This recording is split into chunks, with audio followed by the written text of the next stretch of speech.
যেদিন মানুষ বুঝতে পারবো যে প্রবাসীরা কতটা কষ্ট করে উপার্জন করে, ওই দিন আর কেউ এটা বলবো না যে বিদেশে টাকা ইনকাম করা অনেক সহজ, ওইখানে তো বৈশা থাকলেও টাকা আইসা পড়ে। কিন্তু ওই টাকাটাই উপার্জন করতে একটা মানুষে কতটা কষ্ট করে, কত কথা শুনে, কত কিছুই না সহ্য করে।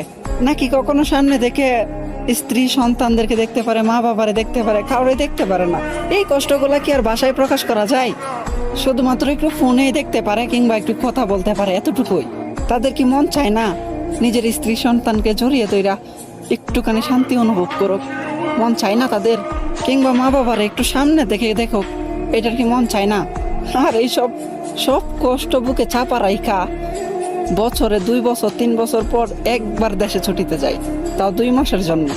কত অসুস্থ হয়, শরীর খারাপ থাকে, তারপরেও ডিউটিতে যাইতে হয়।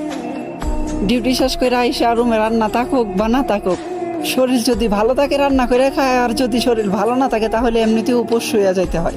আবার ঘুম পুরোপুরি হওয়ার আগেই ঘুমটা আবার ভাঙা যায়, আবার ডিউটির সময় হইয়া যায়। এমনি চলতে থাকে একটা প্রবাসীদের জীবন।